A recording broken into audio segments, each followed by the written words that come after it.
Welcome, friends, to this episode of the Sync Your Life podcast. Today, I am joined by my new friend, Erin Tarr.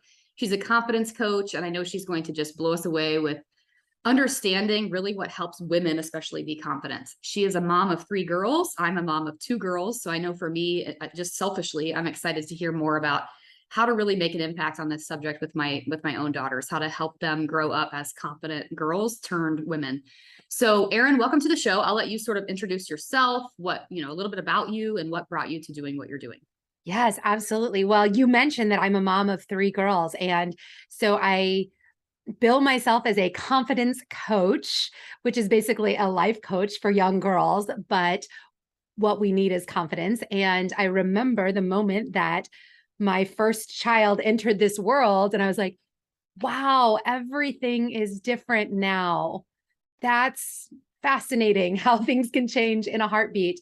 And I just remember looking at her and A, panicking, but B, then really thinking, wow, I need to make sure that all the lessons that I felt like I learned later in life, she learns in a developmentally appropriate way earlier in life so she can overcome a lot of the challenges that stumped me for a very long time. And the educator in me is what says the developmentally appropriate part, because I'm able to think about things because of my training.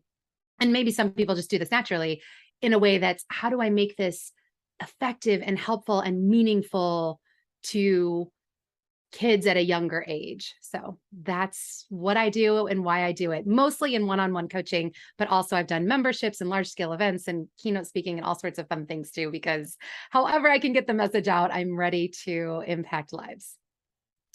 That's amazing. So do you feel like you have just sort of had confidence from the time you were a child, or what's your story? What's your story behind being a confident woman? So funny. No, not at all. I have been very much a fake it till you make it type of person. I think I've always projected as confident for the most part in my life. I've had just enough to get me through. But the inner turmoil and the negative self-talk and the huge amounts of uncertainty of what was next. But a lot of my confidence also came from following a path that felt safe, which is not the definition of confidence. My projected confidence came across because I was doing my best in school, and I was participating in after school activities, and I was building a social life, and then getting into college and getting the job and getting married and having the kids. And so I was doing all of the things that felt safe and quote unquote right. So I didn't have to have a lot of confidence to do that. And then I projected as confidence because I was doing those things that just were quote unquote, in the eyes of whomever is watching, the right thing to do. Does that make sense? That makes sense. Yeah. Yeah. And I think that, it's interesting because I have so many places I want to go with this, and I want to make sure we cover as much as we can. It's interesting because when I think about myself too, I have, as a health and fitness influencer, I have a lot of people a lot of women in particular, who will reach out, and usually the first comment that I get, sorry, I need to clear my throat. Yeah. Edit that out. Okay. The first comment that I get usually from women who follow me is, oh, I wish I had your arms, or, oh, I wish I had your this or that. And it makes me so upset when I hear that, because I just think, like, what is it about women that we just cannot accept, like, who we are? We can't accept our bodies. Like, obviously there are societal pressures, and that's a whole thing, of course, but it's interesting because the one thing that I love the most about being a health and fitness coach is that most people come in, or they start a program, or they start exercising, they start focusing on their health because maybe either their doctors told them they need to, or they feel like they need to keep up with their children, right? Their children are their motivator, which is awesome. But what I love the most is that usually what happens is not just a physical transformation, but an emotional and a confidence transformation. Yeah. I always tell people that my favorite aspect of the before and after photos is the smile in the after photos. the Right. before pictures are always so depressed looking, right? Yeah. And so I want to talk about this journey for someone from a lack of confidence to confidence. That's where I want to start. What's one of the first things that you do when you're working with a client? One of the absolute first things I do is we talk about values and we try to distill down, we successfully distill down what are their top two values? What are the ways that they make decisions? What is most important to them? And this does a couple of things. One, it identifies for them like, oh, that is how I'm making decisions. That's how I think about whether or not to go out on a Friday night or how to prioritize my life or what relationships are going to look like for me. That it really is eye-opening to them because they're like, I never necessarily would have said, oh, these are my top two values. But when we've gone through this exercise and we've done it together, they are like, yes, that is how I make decisions. And I'm like, okay, and now we get to look at the rest of your life, not the rest of your life because values could change, but we get to look at the decisions you're planning to make now through the lens of these values and also think about why your best friend is making different decisions than you or why your mom is making different decisions than you or because their top two values are different than yours. And that's not a bad thing, but it helps us to have empathy and compassion for one another and it also eliminates that comparison. Because when I look on social media and see, oh my gosh, they went out Thursday night, Friday night, Saturday night, and Sunday, and they had such a blast and they're meeting so many people, yada, yada, yada. And man, I think I'm a little envious of that. But then when we realize like community and social circles are not our value is good sleep and maybe academic improvement, then we're like, we feel confident. We're happy then for them. Yay, they are living into their values and they're living their best life. But also, so am I, even though it looks different than theirs. And so it eliminates that comparison when we feel confident in the choices we're making because those are the values that we have. Yeah, and we can't talk about confidence without talking about comparison, especially in our society. I mean, as a social media person, right? I'm on social media and I not only am on there as an influencer, but I also consume it, right? And it's so easy to fall into the trap of comparison. And I think about, this token phrase that's been floating around now is the highlight reel. You're when you see people that are out and about and socializing. And I know for me, being a mom of two small children who feel like, especially this summer, we've had so many sicknesses floating through our house. I feel trapped at home. And then I look on social media and it's like, oh, there's people at the beach and there's people, out for date night. And I'm like, it's so hard to not compare. What do you teach or what's your philosophy on the comparison game? Oh man. When we talk about it, I tell them to notice when you start to compare yourself, what is the specific thing that you are envious of? Is it something specific or is it just this general, like everybody has a better life than me? And normally, once we start to ask the right questions, they can distill down, well, this is exactly why I'm envious of that. Then we start to problem solve. Okay, if you're envious of that, there's a reason. Let's figure out how to build the habits and skills into your life so that that can also be a part of your life if that's something you're really wanting, or if it's just something you think you want because you're seeing everybody else. Because when I was growing up, we didn't see everybody else doing that. When I was at home on a Friday night watching TGIF as a junior in high school in my PJs, I didn't know what everybody else was doing till Monday morning. And by that time, I didn't care because I had other things going on. But nowadays, they can scroll their thing and be like, oh, I'm home with my family doing XYZ, and everybody else is out doing that. They know in that moment, and they have this existential crisis. And so much of it comes back to thinking about our thoughts and our feelings, trying to have this separation, which is super hard as a teenager because our brains are growing at this rapid rate and we don't even know what's happening. Like there's so much going on. But if we can really, even as adult women, start to think about our thoughts and feelings and be like, ooh, I recognize I'm feeling a certain way. Why am I feeling that way? What is behind this feeling? If we can start to have that separation, and a lot of us need an accountability partner or coach or somebody else to help us do that. When we do that, we can shut down that comparison trap and really in a non-judgmental way. Like I'm not judging myself, but I'm not judging them, which is a very important piece of this, because it's easy to say, oh, I don't need a clean house like her because I'm not anal retentive and blah, blah, blah. You know what I mean? It can easily turn to, I'm not comparing myself to her because I'm better than, yes, you are. You're trying to make yourself feel better by making someone else feel small. It's still comparison, even if it's Mhm. only in your own head. So really finding that balance of what brings us joy, Yeah, and absolutely.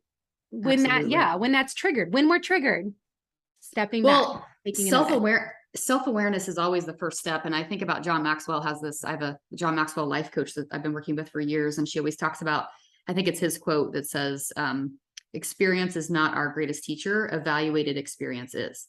And it's Mhm. so true. Like, you know, how many times do we have to fall into the trap of finding ourselves saying like, well, she this or she that, or, this, like we said, comparison game, before we realize that we're saying that, whether it's in our own heads or out loud or whatever, like there comes a point where you have to become aware. Like you said, you have to notice that that's happening. You have to notice, like, why am I doing this? Like, why am I almost sabotaging myself, based on my nightly scroll, right? Like this is happening every night. You start to notice like, oh, this is what this is triggering in me. Maybe I need to like stop for a moment and figure out what that is that's causing that. Now, this brings me to kind of something you said early on that I want to come back to, which is this idea of safety. And this keeps coming up. I've interviewed a few trauma informed therapists, and we've talked about everything from parenting and how, trauma can get passed down to children through parenting, and so many things are popping up in my mind as you say the word safety, but the word safety keeps coming back, right? Because essentially, according to these therapists, they say at the end of the day, that's what we all want, right? Is we all want survival and safety. Yeah. And that's from a biochemical perspective. That's what our bodies are fighting to do, is to keep us alive and to keep us safe. So I want to talk about that because I think there are, especially when I look back on my childhood and I think about like, what are the areas for myself now as a 38-year-old, like, what are the areas that I lack confidence? Mhm. And when I really think back to like my childhood or experiences that I've had, what has led me to those feelings? Like what makes me not feel safe? Right. And so let's start there and talk about this idea of safety. Yes. Oh, so much goodness. And this is one of the reasons I love working with young girls, because when we're so much closer, think about the first time that, let's say you were in class and you got super embarrassed, and then you no longer felt safe to put yourself out there in a new way. And this is obviously a very low risk situation I'm talking about, but think about that. And think about how that built over time. And you continue to tell yourself the story of not being safe uh, in situations where you needed to speak up or you needed to share something, and that builds over time until you're a 38-year-old woman. And then you finally realize, oh man, this stems all the way back to here. The difference between trying to work through that and process that and deal with that in your own mind and body, because the body keeps the score, as we all know, versus that happening on a Tuesday, meeting with a therapist or a coach or someone that you feel safe enough to process with that on a Friday, talking through that, thinking of, okay, what was it that was embarrassing about that situation? How did I handle it? How would I suggest someone else handle it? What could have been different? How can I be proactive in the future? So using reflective practices in that moment to then be proactive in the future, so we get to change the whole trajectory from the age of whatever, 13 now to 38, because we've had this loop of being reflective, being mindful, being proactive about how we're going to overcome these challenges that are common to everyone, right? Whether and obviously when it comes to big level trauma, I am not a therapist, I am not a psychologist or a psychiatrist, and I'm definitely tuned into those things. I am, as an educator, a mandated reporter, so I'm tuned into those things. So when things are too big, when I start to hear things that are too big, I'm like, yes, we need to get you to the correct Right person. professional to help with Mhm. this. But and that's also a privilege to be able to be let into someone's life to help create a safe space where they feel like they can share the things that are hard for them, no matter what level of hard they are viewed by us as adults, so that we can get them the help that they need earlier so they can make 1 degree shifts in their habit, in their mindset now, instead of at middle age having to make a 180-degree shift in how they think about things because we've been wrong thinking for so long. Yeah. Yeah, I think it's an interesting thought, really, because I think a lot of us, I'm going to try to make this connection because I have a connection in my brain that makes sense, but I'll say it out loud and see if it makes sense for anyone else. So I don't think it's coincidence that I just listened to this TED Talk yesterday. It was a viral TED Talk by this woman. I don't know her name. I will give credit in the show notes when I find it. But she was talking about creating emotionally intelligent children. And this is a subject that is near and dear to my heart because when I think about what makes me confident, because that's definitely a compliment that I get from people. They'll say, you just seem so confident, or you seem so self-assured, like you know who you are and you're not afraid to like stand up for whatever you think or believe in. And I think like, what made me that way? You know, like, I don't really, I mean, I'm sure there was a little bit of way I was parented and there was a little bit of, you know, I'm sure there's a lot of different things that factored into, and it's also a choice, I think too, like making the conscious choice that this is something I want to step into and be and learn.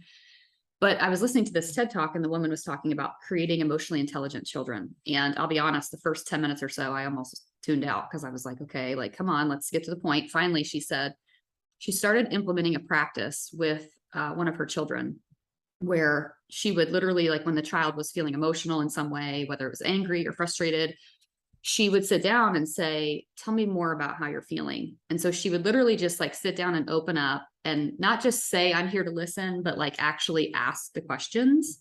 And I think the way she worded it was she would create space for that child to express how they were feeling. And they would talk about whether it was, you know, a kid picking on them at school or, you know, they raised their hand and had the wrong answer, whatever, like you're saying, you know, like something really, especially for children, sometimes it can be really small things that add up over time. And she said she would do this practice like with her children. And she said one particular night she was hurrying up through dinner, like getting ready to go to like a book club or something for herself. And she said one of her daughters came into the kitchen while she was cooking and said, Mom, can we talk? And she was obviously really distraught. And she said, I was just in one of those, like, I got to get out of here. I got to get dinner on the table. I got to run. And she said, my oldest daughter came into the room and said, I'll talk to her, Mom.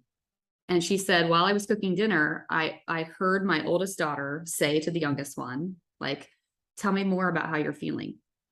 And she said she literally was mimicking like everything that she had done. And she said after it was all over, she said, I said to the oldest, like, you know, what made you want to do that? And she said, well, Mom, this is what you do with us. She said, I just thought I could help out. And she said in that moment, she realized like the power of doing that and sort of the replication of doing that, right? Like we're not just doing it ourselves, but we're teaching how to do that, which is creating this innate emotional intelligence. Emotional intelligence, of course, being this sort of awareness of not only ourselves, but other people. And I think about like when my oldest is almost 6. And when we were doing her little parent teacher conference, you know, pre-K thing, the teachers kept saying they couldn't believe how like the 2 biggest things for Ellery was her empathy and her emotional intelligence, like just how aware she is of other people. She always has to make sure everybody feels comfortable. She wants to make sure everybody's included. And I thought that, like, at the end of the day, that will make her a confident woman because she's able to read people and read situations and understand like people's feelings. Right. And so I think sometimes it's funny because we had this situation. It was the very last week of preschool. I picked her up and there was a little girl who was not necessarily being a bully, but just was really emotional that week. Right. And it was really bothering my daughter. Like she would get in the car and she would say, so-and-so was just, I don't know, she's just so mean this week. Like, I don't know what's going on. And I think she's mad at me. And like, she was so distraught over this, you know, this particular child that was maybe having an off week. And so by the end of the week, I said, well, what do you think? You know, what do you think? Like, what do you think about all this? And she said to me without any prompting, she said, I'll say Mary, I think Mary's just having a rough week. She said, I think maybe her mom didn't give her a hug this morning before school. And she said, and I said, well, you're absolutely right. Like that could definitely be what's wrong. And she said, maybe I will just give her a hug today. And it was just one of those things where it was like, she's aware that someone else is hurting or frustrated. And, it's like, what I see now, and so I'm going to relate this to I'm going to connect things in my brain here. The way I see this happening now is, as a 38-year-old woman, I see women who are in an almost identical situation to that pre-K setting, right? Where someone's just having an off day. Maybe their husband didn't give them a kiss this morning, whatever the case is, right? As an adult. Yeah. And that particular woman might say something hurtful to another woman, right? And so the woman, just similar to my daughter's experience, right? But the confident woman is the one who says, that person's going through something. Yeah. That person, this is not about me, right? This is about how that person feels. So I just wanted to say that because I think it's important that we connect confidence and individuality with this idea of emotional intelligence and emotional awareness. So connected. Absolutely. And Brene Brown is my favorite researcher, author, speaker, podcaster on all things emotional intelligence. So pretty much anything and everything that you've heard her say are things that I communicate to my clients, because it's this sense of not just being able to, well, first of all, being able to name what our feelings are, because they've done research where most people can only name sad, mad, and happy as those are the three emotions that they know. And so really being able to help kiddos have language for how they're feeling. So you're angry. Why are you angry? Oh, wow. That sounds a lot like frustration. Are you frustrated with someone? Like, helping them to do that, giving them the language, and then identifying how that feels in their body. So next time it comes up, they can identify that. And that is so much that we are trying as a society, not as individuals, to take away from kids. Be like, stand in the line, be quiet, sit down, go to bed, brush your teeth. You know what I mean? Like such a task-oriented society, as opposed to a balance of really feeling and having language for that. And then, like your amazing daughter, which isn't that the best thing when you're like, okay, that's great if they can, know their letters and numbers and read, or, top of the class or whatever, that's all great. But like, are they kind? Are they, what person? I mean? Like that is the best at parent teacher conferences. I love it. Yeah. Forgot where I was going with that. There was something else that you said that triggered a memory or a statement, or a language was one of the things. Oh, when we learn exactly what you said, that we need to not make assumptions and not take things personally, because it's never about us. It's just not. And when we are able to separate that and you almost have to have that as a mantra, like, that is not about me. And is there anything I can do to help this situation? Or do I just need to, separate? That makes all the difference. And that's hard to do when we've lived our whole life assuming everything negative or positive, either way, is about us. When we get to that, okay, I'm going to pause for just a second. Hey, people, stop making too much noise in the kitchen because I'm on a podcast. They're going to have to cut that out. I understand. You're fine. I'll be next. Don't worry. When we've lived our whole life assuming that it's about us, and that's such a heavy burden to carry, it's a hard turn. Whereas when we start to learn at 11, 12, 13, oh, right, that's not about me. Oh, right, that's not. And that becomes the way that you live your life. And you can just be encouraging and supportive to other people, understanding that we're all coming from a different walk of life, and it's going to look different for everybody, and how people respond and react is going to be different. And that doesn't have to be our story. We don't have to take that on. Yes, that does provide such a confident, stable foundation for kids. Yeah. The one thing that we repeat often in our house is because I think my oldest is so aware of other people, and I wouldn't call her at this age a people pleaser necessarily. She's just very perceptive of other people and their responses and the reactions. She's very detail oriented. So she's, she picks up on everything. And sometimes she'll pick up on, like I said, a child's emotion or a parent's emotion, and she'll try to almost like dissect it. Like she's trying to figure it out.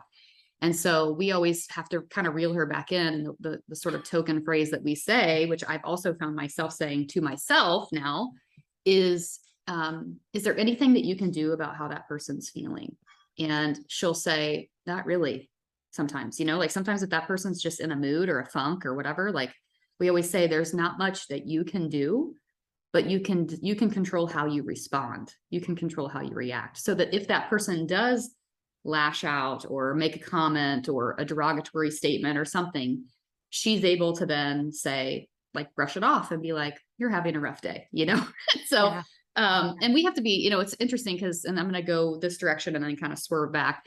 So both of my children are adopted and they're both biracial, so obviously they're different in skin color than me and my husband. And so we when we're out places at the pool and stuff like that, there we get some looks sometimes and we get some questions. And so we knew this would happen. So knowing, when we went into the adoption process, we knew that this was potentially in our future. And so we did some education, of course, around it, which is required by the state.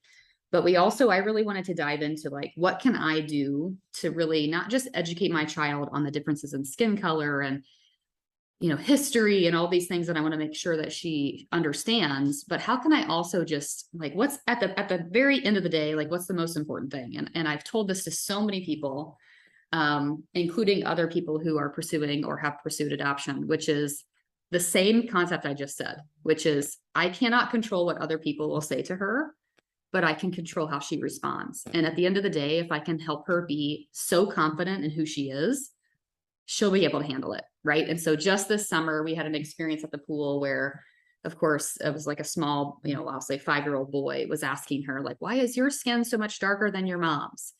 And she said, because that's the way God made me. And then he said, well, he's like, you must not be from America, is what he said. And she said, I was born in the USA.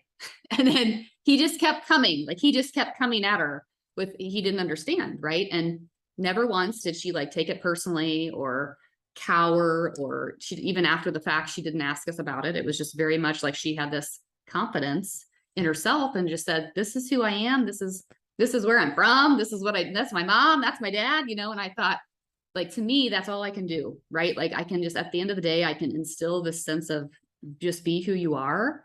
And that leads me to a question that I wanted to ask, which is, for those of us who maybe are this person or are raising this person, or in my case, both, because I think there's some sort of karma that happens. Like, God thinks it'd be funny to give you a really strong-willed female to parent, because you are also a strong-willed female, right? So that's happened in my life. So I'm raising 2 girls that both seem very strong-willed. But I think back on my own childhood, and I think you were kind of mentioning this before about maybe being told, like, sit in your seat, be still, you're too loud, like, be quiet, like all these different things. And I can remember this thing following me through elementary school, high school, college, this idea that I was too much, right? Like this concept that I was a strong-willed, outgoing, outspoken girl, female, that had opinions, and I was a leader, like I was captains of sports teams, and I was just sort of more of a I don't know, like it's funny because you never hear this about boys, right? Like, you never hear this about boys. I'll just say that as a side note.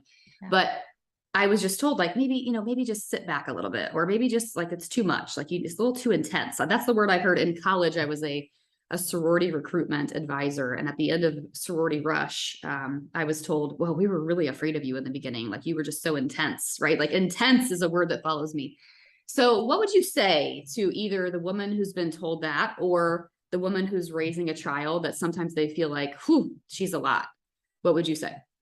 That's your strength. That's the thing that makes you you, that is going to chart your path, that brings you joy, that contributes to the world in a beautiful way. Someone less intense wouldn't coach people the way that you do, or start a podcast the way that you do, or adopt 2 kids of a different race than you. Like, that is the superpower. And when I'm working with young girls who are skeptical of that, because they're like, well, that's the thing that also gets me in trouble. I'm like, don't lose it. I was talking to, she was 16-year-old the other day, and she was telling me about how she was on this trip And she basically sat down and said, I'm done. Like they were like hiking or biking or something. I don't know. And she like sat down. She's like, I'm done. And they kept like trying to coerce her to keep going because it wasn't over. And she's like, they ended up sending a car for me. And and I just laughed and I said, that's amazing. She's like, it is. And I'm like, you knew yourself. You were done. Now, I'm not saying quit all the time, but I'm saying like it's amazing that at this age, because I personally would have never had the guts to go against it. I would have like suffered ridiculously rather than know myself enough to say, not going any further. I'm done. And I said, that's your superpower. Don't lose that. Figure out how to leverage it. Figure out how to leverage your superpower in the times that matter most, in the ways that matter most, for the people or the causes that matter most to you. Don't lose it though. Don't let them get it out of you. That's a And mic. Yeah, that's a mic drop. I mean, at the end of the day, that's what it all is, right? Like it's all about just standing in your power and knowing who you are and being okay with that. And it's interesting because sometimes I find it's the people who love you the most who are the ones that tell you you're too much, right? Or that can have those. I think back to just when I decided to seek entrepreneurship and to go this sort of different route, this risk-based route, and how many loved ones were so afraid for me, right? And how many people, I say this, again, this is a John Maxwell analogy, I believe, like he talks about the crabs in the bucket, and the crabs don't, if one crab tries to escape, the other crabs will pull them down. And that has, I mean, when I look back on the last 13, 14 years of this journey for myself, I think how many times were somebody trying to pull me down? Well, you're too this, or you're too that, or you don't have this, or you don't have that. And it's like, if I'm not confident in who I am, and for me, who I want to serve, like I'm just going to get pulled back down into the bucket. So it's all about, standing up for yourself and knowing who you are. and full circle, that's because they want to keep you safe. Yeah. And their safety is what they know. So safety can be used on both sides. And I think that's really always the message, is that any superpower you have, any safety you create, anything, there's almost a yin and a yang to it, right? And we have to find where we sit in joy to bring that into the world as our best self. Does that make sense? Yeah. Yeah, it does to me. Yeah. I think about my daughter again. I've shared this on the podcast before in previous episodes, but she just completed 3 years at an outdoor preschool, and the preschool that she attended was they call it risk-based, curiosity-based preschool. So they call it like children-led learning. So it's changed our philosophy on education drastically, because she's thrived so much with that. But it has been probably more of a teaching moment, or I've had more of a teaching moment from this school than she has, I think, because here I am, an entrepreneur, like doing my own thing, not afraid to stand up for who I am and who I want to serve. And but I was the parent prior to this preschool program who was taking her to the park and was, don't get up on that, that's too high. Or you can't jump off there, like be careful, right? Be careful was like my token phrase. And I remember sitting at like a parent night with the director of education at this preschool, and she was like, we encourage risk. And she showed a picture of like a ladder tilted up against a tree. And she's like, this is something that you'll see at our preschool because we want to encourage children to know themselves, to know their bodies, and to understand where they are in space, and to understand what their risks are. And that she had pictures of kids like throwing rocks off of like a culvert, right? And like all these different things. And I was just like, oh, like you've got to be kidding me. This is so unsafe. But over the course of these 3 years, I've really, it's made me, coming back to that idea of self-awareness and noticing, how many times do I now say, be careful, or don't do that, which I don't. Like, it has changed me and how I parent. Of course, there are certain situations, like if you're heading toward the street, I'm going to say, please back out of the street. But there are other times where I'm like, she's standing on that picnic table. She knows she can stand on that picnic table, right? Like she knows that she's safe there. She's let her do it. Because I think I read somewhere, and it's, I don't know the official statistic, but they talk about how many times a child is told no before they reach school age. And I think about the fact that she's starting kindergarten in just a couple of weeks. And she's just now, we're starting to read these like Judy B. Jones books, and we're reading about like, you know, kids in school, which is all new to her. And so she's starting to ask questions. And the other night we were reading one of those books, and she asked me about why kids laugh at other kids. And so it must be something that she hasn't experienced much of, especially at like the pre-K level. And so we had that conversation. And so I just think about like, I want to talk about that sort of like our journey into whether it's society or whatever is holding us back and is causing us to sort of hesitate and not be confident. And I think it starts with that. I think it starts with how many times are we telling a child from a young age, no, or it's too risky, or be careful, or you can't do that. How many times do we have to be told you can't do that before the story in our head becomes you can't do that? As a network marketing professional, I see this all the time. Women come into the business, and 9.9 times out of 10, if they're going to fail, it's because of the lack of belief in themselves. 100%. Like either that, or there's a spouse that doesn't support them, and that spouse is again pulling them back into that bucket of you can't do this. So I want to talk about, you know, what happens like from a young age on, like what's happening to sort of bring away or pull away our confidence. It's the water that we swim in. It's the air that we breathe, unfortunately. And when we don't realize how powerful our minds are, we just succumb to it because it just is the status quo. So giving our young people the power to know how amazing their minds are and their words are, to speak life into themselves, to reprogram their subconscious, which is cool because their subconscious is still really getting programmed very early on by swimming in these waters and hearing these things and having these experiences that are just what we all experience.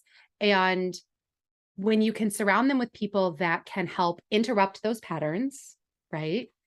And give them the knowledge of how powerful they are, you can overcome that air that we breathe or that water that we swim in to make a change, to be different. And it takes a lot of intentionality. That's really the key. But well-meaning people all over the place, you know, until you learn about these things, you are that, you know, you're the person that says, be careful or don't do that or whatever, you know, until you are aware. And so it's all about raising our awareness and the awareness of the adults in our children's lives, because everyone's well-meaning. Everyone wants the best for our kiddos. I don't think there's anyone out there saying like, oh, I wish our kiddos were, you know, little automatons that did exactly what we said. I don't think anyone thinks that. And yet the behavior that we were raised in and that we feel in society helps us to perpetuate that, unfortunately. And so we have to educate ourselves, help educate the other adults in our children's lives in kind, gentle, graceful ways, so that our kids can be surrounded by people who are helping them to, for lack of a better term, buck that system.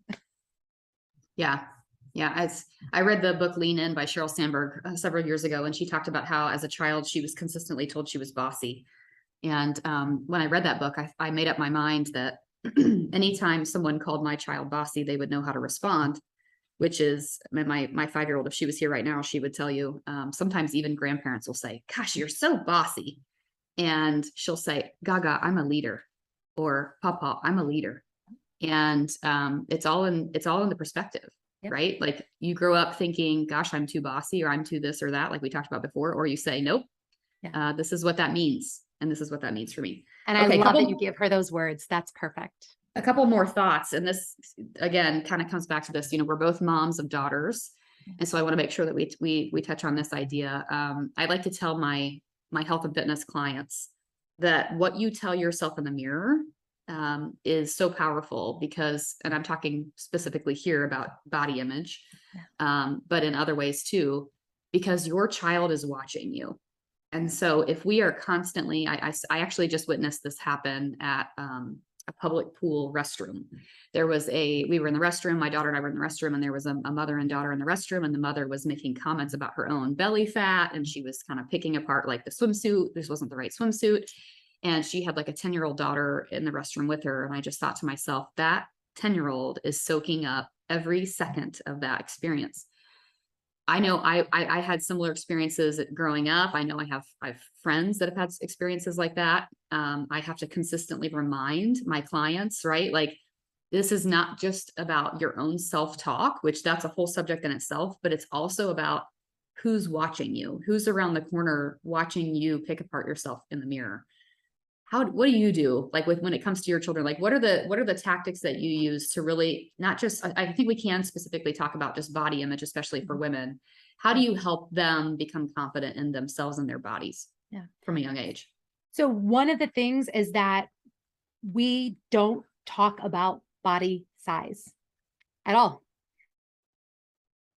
It is not, we talk about being healthy, but we don't compliment people when they've lost weight or shame people when they've gained weight, or even talking about like how tall someone's getting. I really have started to even reject that because they can't control how tall they're getting. So how about we really talk about the internal characteristics of, you know, what they are growing in them, their sense of curiosity, their sense of passion, their commitment to an athletic endeavor. Like all of these things are things that we can see and praise pretty easily. And we so often just default to this physical characteristics, which is so almost lazy in a way. Because we're not trying to get deeper. And so that's one thing, is we really try to reject any sense of body talk in that way. And I am very honest with my girls about my struggles in this area, to the end of being vulnerable and also trying to break that generational curse, for again, lack of a better word. Because behavior is learned. Yeah. Those mindsets are, you know, and again, the water that we swim in is we need to be this, that, or the other. And even when you have a body positive movement, you know, there's back and forth of what that looks like and how that feels internally based on how we were raised. And so I just talk with my girls a lot about, for example, I am the largest size I've ever been in my whole life, and none of the clothes in my closet fit. So I have a choice. You know what I mean? I have a choice. Do I start to make healthier choices? Do I go buy new clothes? Where, you know what I mean? Those are my choices. And we talk about that very honestly. And ironically, I said to someone recently, I'm like, I love my body more now than I ever have in my whole life. And that's part of the reason that it is the size that it is, because I'm so comfortable with who I am and how I show up in this world, that it's that there's no sense of shame anymore for what I need to. I don't need to do something because I'm shamed for. I want to do something because, first of all, I like a lot of the clothes that are in my closet.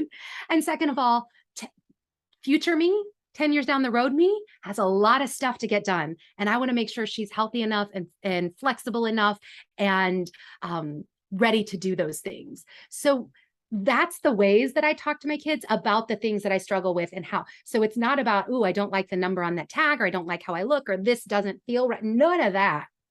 But it is about my future self and what I want to do for her. And the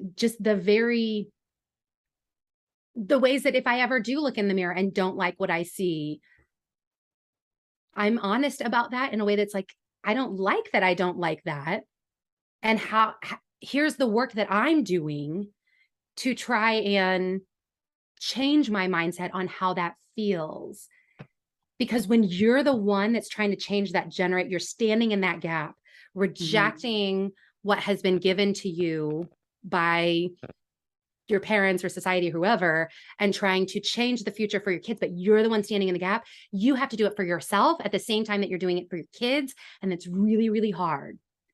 Yeah. And so the only way I know to do that is to be as honest with my kids about that as I possibly can, so that I don't pass it down, but I also tell them where I'm struggling so that they have a sense of what's going on. Otherwise, they're just going to get this whiplash of like, right. Hey, are we positive? Are we body positive? Are we not positive? What are we doing here? Yeah. What's going on? You know? Yes. Yeah. I will be with you in 2 seconds. Are you ready to go? Okay. Are you okay? What's wrong, baby? Okay, I'll be there in a minute. You're fine. Yeah, I love everything that you just said, and this idea of body positivity. Um, you know, as someone who, I mean, I really like exercise. I mean, I exercise 5, 6 days a week. It's just sort of I like to call it my therapy. And I like to cook in the kitchen. And sometimes my kids they'll see that. And like right now, my 18-month-old, she likes to go over and pick up like the 2-pound dumbbell, and she tries to mimic what I'm doing. Right. But from a very young age with both girls, have really tried to instill that mommy does this because it's all about her energy. Yeah. It's all about how I feel, how I show up, and am I sane, right? They know like this is mommy's moment, like give her 30 minutes, but it's never about me losing weight. It's never about me fitting into something. It's never about me and the way I look, right? It's more about like how strong can mommy be? Just yesterday I'm starting a new program. I was filling out like a worksheet that had like my dumbbells, it was like a recording sheet. And my 5-year-old was like, what's this? And she's, of course, getting into like numbers and math. And she thought it was like a math worksheet. So she saw it. She was asking me questions. And I said, well, this just shows how strong mommy's getting. So I said, it shows me like over the course of 8 weeks, how much more weight I can lift or what I can do with my body. Cause I really like to challenge my body to see how strong it can be. And it's interesting because she's, of course, we're getting into, of course, like I said, kindergarten is starting, and she goes to friends' houses and she sees these other things. And so she started asking questions about she'll say like, what does it mean to lose weight? And so it's like, of course, society at some point is going to come into the picture, right? And so it's cool too, because we like when it comes to food, and I'm just going to share this. This is a separate podcast that I'm doing here soon on the topic of creating healthy kids and how we can influence children when it comes to fitness and nutrition in a healthy way. But just as sort of like a prelude to that, we talk about our food in scientific terms. We talk about proteins, fats, and carbohydrates. Like I know it sounds so boring, but I want my child to know that fat is what we eat. It is not what we are. And so we talk about it in scientific terms. We talk about our energy. We talk about our strength, because I never want, my exercise or nutrition or anything else to be conveyed as something that I'm doing for aesthetics. Right. And so, of course, I know that there's going to be societal influences, but what I do at home is what she sees. And again, she's the person in the background when I'm in the mirror, right? And she sees what I'm doing. So, okay. So before we wrap it up, my final question to you before we direct people to where they can find you is, at the end of the day, can confidence be taught? Absolutely. Absolutely. It's not something everything can be taught. Anything can be taught. And Yeah, it's important that we do. It's important that we do teach it to ourselves absolutely. and the next generation. Absolutely. Well, it's been a pleasure getting to know you and getting to know, I love meeting other powerhouse women I love your smile. You're so vibrant and electric. And of course, it's no wonder that people follow you and look to you for this type of training. I'd love for you to point people to sort of where they can find you, any resources that you have, and I'll make sure to link all that up in the show notes as well. Yeah. So my website is the fastest way to find all things Erin Tarr. So it's my name, Erin, Erin, T as in Tom, ARR.com. And I have a link on there where you can sign up for my weekly newsletter that I just give tips to parents who are wanting to raise confident kiddos and resources and all sorts of things from that. My book is coming out this fall, so I'll have links on my website to that. And of course, you can find all of my socials there as well. Instagram, Facebook, you name it. Perfect. What's the name of your book? Your Fierce Life, 6 Simple Steps to Daily Confidence. Awesome. I'm writing this down. Cool. So I will put all of this in the show notes. We'll make sure to link it all up. When you have a link for the book, let me know and I'll update the show notes. Will do. But thank you so much for taking time today. I know you have your girls to attend to and probably something fun planned for the day. So I'll let you get on with your day, but thank you so much for sharing your information today and for inspiring women out there to really just create this self-awareness in themselves and to start noticing and to start changing that self-talk. So thank you again, my friend. Thank you. Thank you. Have a great day. You too.